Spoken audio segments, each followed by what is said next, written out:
જંતર મંતર પર ઝેનઝીએ જે પ્રકારે આંદોલન કર્યું હતું અને આ દરમિયાન પીએમ મોદી અને તેમની માતાને લઈને કેટલાક વિડીયો સામે આવ્યા હતા, જેમાં અભદ્ર ભાષા છે તેનો ઉપયોગ કરવામાં આવ્યો હતો. આ મામલે પીએમ મોદી આ ભાષાનો ઉપયોગ કરનારા વિદ્યાર્થીઓ છે તેમને માફ કરે છે અને સમગ્ર મામલે પત્રકાર જગદીશ મહેતાનું શું કહેવું છે તે મામલે જ વાત કરવી છે.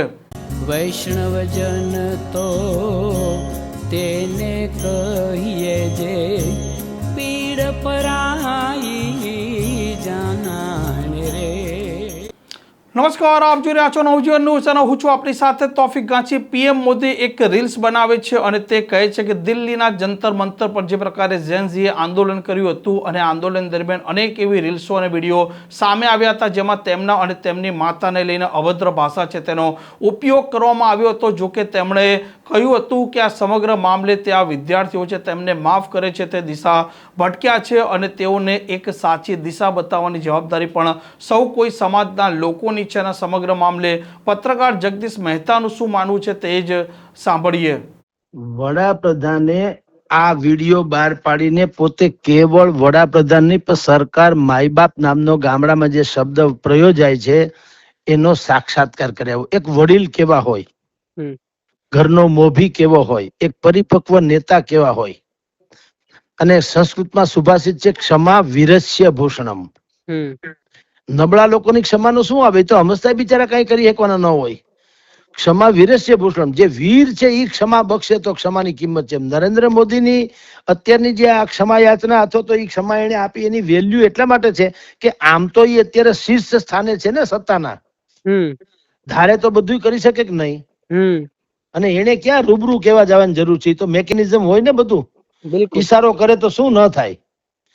એને બદલે તમે જુઓ, આ વડાપ્રધાન શ્રીએ પોતાની એવડી મોટી ગરિમા પ્રધાન પદ છે એને બાદ કરતા પોતે જાણે એક ઘરના મુખિયા હોય, વડીલ હોય એમ એને શું કીધું કે દેખिए कुछ शरारती बच्चे, जो એના શબ્દો જુઓ, कुछ शरारती बच्चे इतनी भद्दी गालियां और अपशब्द बोल रहे थे कि मुझे उसका कल्चरल शौक लगा.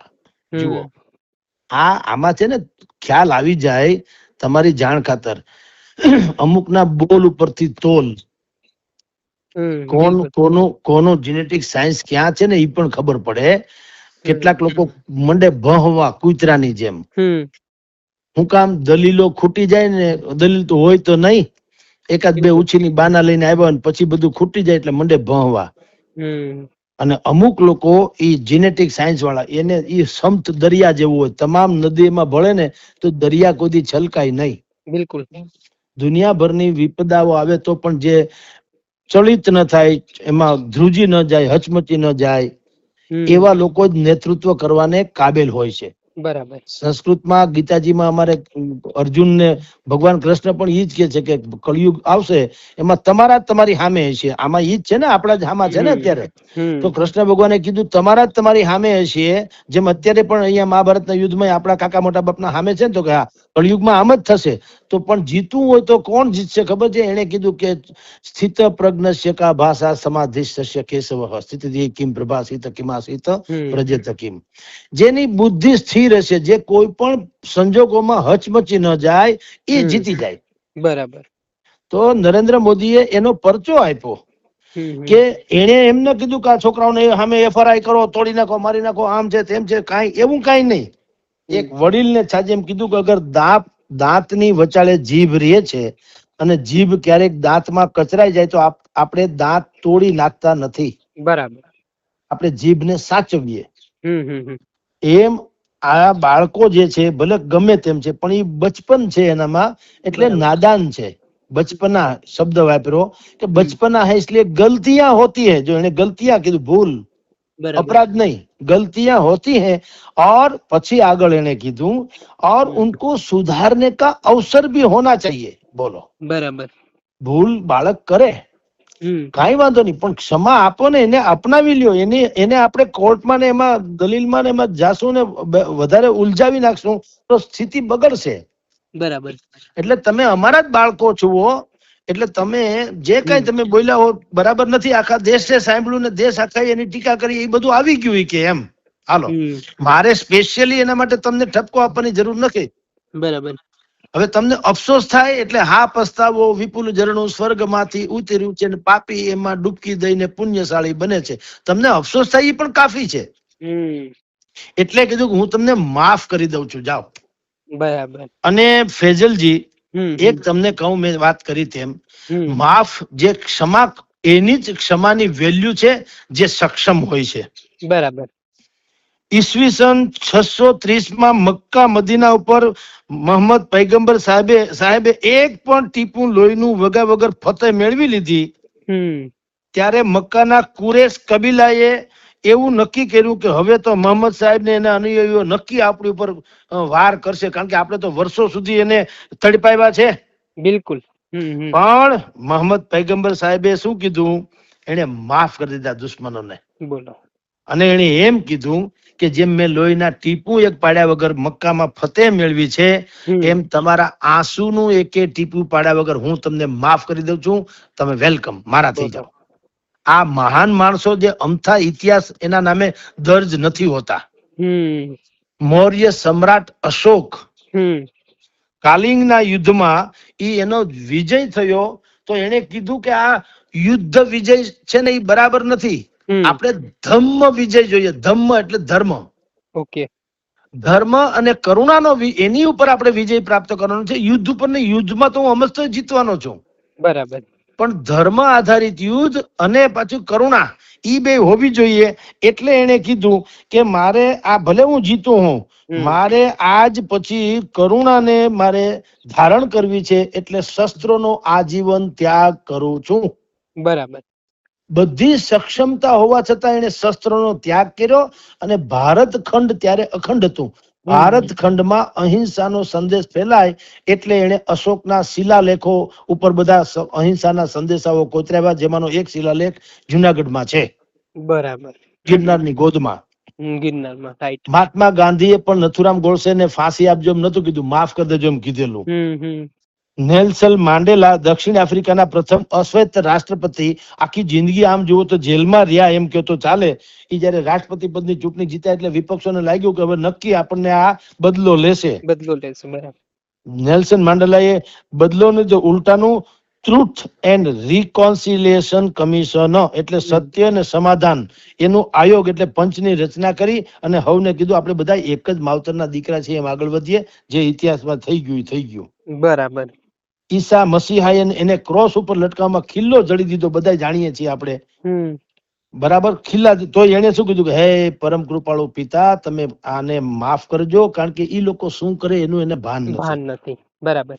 હવે આ બધી વાત મેં ઇતિહાસ ભૂગોળની કરી. એમ હવે આ કોંગ્રેસ વાળા ભલે નરેન્દ્ર મોદીની અત્યારે ટીકા કરે, પણ ખરા અર્થમાં એને ખબર નથી કે એની પાસે એવી મોટી મિસાલ છે કે જેનું વર્ણન કરે તો નરેન્દ્ર મોદીની ક્ષમા યાચના ટૂંકી લાગે. બોલો. હું આપને કહું, 1991 એટલે 1991 રાજીવ ગાંધીની હત્યા થઈ પેરુમદ્દુરમાં. બરાબર, બોમ્બ બ્લાસ્ટમાં, ત્રાસવાદીના ઇશારે, શ્રીલંકાના ટાઈગર. ઓકે. ત્યાર પછી એના જે અપરાધીઓ છે, આરોપી, એક નલિની કરીને એક બેન છે ને બાકીના 5 બીજા, એટલે 6 જણા ઈ જેલમાં છે. કઈ જેલમાં હતા? તમિલનાડુની વલ્લોર જેલમાં. ત્યાં પ્રિયંકા વાડરાજી એને મળવા જાય છે 2008માં 19મી માર્ચ. મળ્યા પછી નલિનીને કહે છે કે મારા ડેડીએ તારું શું ખરાબ કર્યું? તું તારું તો છોડ, દેશનું પણ શું ખરાબ કરેલું? તમે એને શું કામ મારી નાખ્યા? મારા પતિને, મારા પિતાને છીનવી લેવાનો તને શું એમાં મોકો મળ્યો કે લાભ મળ્યો? મને કે.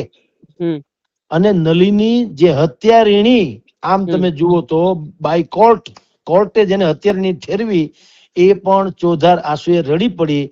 અને પ્રિયંકા વાડ્રાએ કીધું કે ઓકે, તને પસ્તાવો થાય છે ને, ઓકે, ઈ જ તારી સજા છે. હું ઈચ્છું કે તને હું માફ કરી દઉં. બોલો. એનાથી પણ આગળ કહું છું મિત્ર, હજી જોજો. રાહુલ ગાંધીએ 2018ના સિંગાપોરમાં IIM નું એક અધિવેશન હતું, એમાં સિંગાપોરમાં ભાગ લેવા ગયા હતા. ત્યાં એને પણ કીધું, રાહુલ ગાંધીએ, कि मैंने वो मेरी बहन वहां पे गई थी और नलिनी આવી રીતે એને પોતે અફસોસ વ્યક્ત કર્યો, એટલે એના અફસોસને અમે સ્વીકારી લીધો અને અમને એમ થાય છે કે હવે બાકીની સજાનો કોઈ મતલબ નહીં, हमने भी उसको माफ कर दिया. બોલો. અને હજી ક્લાઇમેક્સ એક બીજું છે. સોનિયા ગાંધીજી સ્વયં એ પણ નલિનીને જયારે જેલમાં મળ્યા ત્યારે નલિનીને દીકરીનો જન્મ થયો હતો. સોનિયા ગાંધીજી એમ કીધું કે અને ત્યારે નલિનીને ફાંસીની સજા જાહેર થઈ ચુકી હતી. सोनिया जी कीधु कि आपको फांसी भी हो जाएगी, समझ लीजिए, फिर भी मेरा सिंदूर तो वापस नहीं आने वाला. बराबर. यानी मैंने जो गवाया है तो गवाया ही है.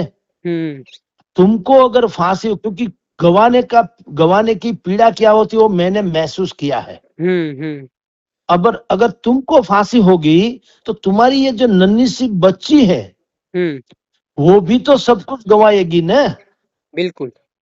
इसीलिए मैं कहता हूं एने अदालत ने कीधु કે નલિનીની ફાંસીની સજા આજીવન કેદમાં પલટાવી નાખો, એને ફાંસી નહીં આપતા કારણ કે એની દીકરીનું કોઈ ધ્યાન રાખવા વાળું નથી રહેવાનું. બરાબર. બોલો, જેના પતિની હત્યા કરી એને માફ કર્યા. ત્રણેય માં દીકરાએ, પ્રિયંકા ગાંધી, રાહુલ ગાંધી અને સોનિયા ગાંધી, ત્રણેય ઓલા બંને પતિ આના પિતા એને માફ કરી દીધા એના હત્યારાઓને. હવે આ ઇતિહાસના પાને દર્જ છે મહાન ક્ષમા. કોંગ્રેસના પવન ખેડા સહિતના પ્રવક્તાઓ અત્યારે એમ કહીને નરેન્દ્ર મોદીની ટીખળ કરે છે कि जब पूरा देश पीएम से माफी मांगना को कहता है तो पीएम माफ कर देते हैं. बोलो, देश को माफ कर देते हैं. एवो व्यंग करे છે કે ભાઈ અમે તમારી માફી માંગીએ છીએ, એટલે કે ભાઈ વડાપ્રધાન માફી માંગે એવો આખો દેશ માગણી કરે છે તો વડાપ્રધાન એમ કે જાઓ અમને તુમકો માફ કરી દે એમ કરીને ઈ ટીકા કરે. ભાઈ ઈ ટીકાની જગ્યા છે. એના કરતા મેં તમને જે અત્યારે દ્રષ્ટાંત આપ્યા, રાહુલ ગાંધી, પ્રિયંકા ગાંધી, સોનિયા ગાંધી, ઈ દ્રષ્ટાંત જાહેર કરીને કે તો ઓલાની લીટી નાની થઈ જાય કે નહીં? બિલકુલ બિલકુલ. પણ આ લોકો હંમેશા એક મુદ્દાનો કાર્યક્રમ કે દુનિયાની કોઈ પણ વાત કરે ને હંમેશા વિરોધ જ કરવો. એ કોંગ્રેસના પવન ખેડા હોય, આમ આદમીના સંજય સિંહ હોય, પેલો ભાઈ સિંગર છે વિશાલ દદલાણી હોય કે અભિજીત દીપકે હોય કે જયરામ રમેશ હોય, કોઈ પણ હોય, વિપક્ષના જેટલા લોકો, કોઈ દિવસ નરેન્દ્ર મોદીએ કર્યો એનો એક લીટી પણ સારું ન બોલે. જેમ પાકિસ્તાન કોઈ દી ન એમ કે ભારત સારું છે એના જેવી વાત છે. એટલે આ તો પછી વધારે પડતું. ઈ હાલતમાં નરેન્દ્ર મોદીએ છેલ્લા 4 દિવસમાં 4-5 વિડીયો બહાર પાડી અને આખી બાજી પલટાવી નાખી. 15 દિવસ કે મહિના દિવસ પહેલા તમામ ટીવી ચેનલોમાં કોકરોચ જનતા પાર્ટી ઈ જે થઈ ગયું હતું એમાં એને બદલે નરેન્દ્ર મોદીએ માફી માંગી લીધી. અને અત્યારે તમે કોકરોચ જનતા પાર્ટીની હાલત જુઓ. અલ્ટિમેટમ આપ્યા પછી ત્યાં પાછું જંતર મંતરમાં આ ડિંડક શરૂ કર્યું હોવાનું કહેવાય છે. ત્યાં કાળો કાગડો નથી આવ્યો. એટલે જે પેલા થતો તેવો કોઈ માહોલ નથી. બરાબર. અને જેટલા લોકોએ નરેન્દ્ર મોદીને પોતાને અને એની માને ઉદ્દેશીને ભદ્દી ગાળો દીધી એને બધા ઓળખી ગયા છે. એટલે પકડીને મારે પણ છે. અને હવે એમાંના કેટલાક લોકો ક્ષમા યાચનાનો વિડીયો પણ ઉતારે છે. ઉતારી રહ્યા. સાચી વાત છે. બિલકુલ. એટલે આને કહેવાય કેપ્ટન ઇનિંગ. નરેન્દ્ર મોદીની કેપ્ટન ઇનિંગ, કે જયારે આખી સરકાર અસમંજસમાં હોય કે હવે કરવું શું. શિક્ષણ પ્રધાનના રાજીનામા પછી પણ ધારો કે અત્યારે હજી કોઈ પ્રધાનોને બહાર નીકળીને પ્રજાની સામે જવું જરાક અઘરું લાગતું હતું, એવા સમયે નરેન્દ્ર મોદીએ બુદ્ધિપૂર્વક પોતાના જ પીએમ હાઉસમાંથી, એટલે કે જ્યાં એનો નિવાસ સ્થાન છે ત્યાંથી સિમ્પલી આપણે તમે ને હું મોબાઈલમાં વાત કરી એવો વિડીયો ઉતારીને જેનજી સાથે કનેક્ટ કરવાની કોશિશ કરી અને કોશિશ કામયાબ રહી. ઇન્સ્ટાગ્રામમાં જયારે એના 101 મિલિયન ફોલોઅર્સ હતા એ આ છેલ્લા 4-5 દિવસના 4 વિડીયોમાં 40 લાખ વધી ગયા. સાચી વાત છે. બોલો, એમ કરીને એને ટૂંકમાં પોતાની ફેવરમાં આખી વાત કરી દીધી. અને અત્યારે વિપક્ષો અને જેનજી જે આવા ઓલા બોગસ જેનજી કહું છું, જેનજી એટલે છાત્રો નહીં, છાત્રો જેનજી યુવા પેઢી ભારતનું ભવિષ્ય છે. પણ કેવા યુવા, જે શાલીન યુવાઓ જે છે, જે ચરિત્રવાન જે છે, સંયમી છે, ઉર્જાવાન છે, વિઝનરી છે, એ યુવાનો ભારતનું ભવિષ્ય હોઈ શકે. આ કોકરોચ બ્રાન્ડ નહીં. બરાબર. એટલે એવા લોકો જે કોકરોચ બ્રાન્ડ જે છે, ગંદકી ફેલાવનારાઓ ટૂંકમાં કોઈ પણ હિસાબે, જે આપણે બધા હવે અત્યારે મેઇન સ્ટ્રીમ મીડિયામાં આવે જ છે. એટલે કહું છું, બધું તમે જોયું છે. એના પહેરવેશ જુઓ, એના પહેરવેશ તો તમે જુઓ, એ ખ્યાલ આવી જાય તમને કે આ કઈ પ્રકારનું આનું ચરિત્ર હશે. પછી એની ભાષા જુઓ, એના અસંયમિત સંવાદો જુઓ, એના ચેનચાળા જુઓ. આ બધું જોતા લાગે કે આના કરતા તો આપણું ભવિષ્ય આના હાથમાં જાય તો વધારે ધૂંધળું થઈ જાય. આવું ભવિષ્ય હોય. એટલે નરેન્દ્ર મોદીએ આ વિડીયો બહાર પાડી અને ઘઉં અને કાંકરા જુદા કરી દીધા. આ પ્રકારના સમાચાર માટે નવજીવન ન્યૂઝના ચેનલ સાથે જોડાયેલા રહો. નમસ્કાર.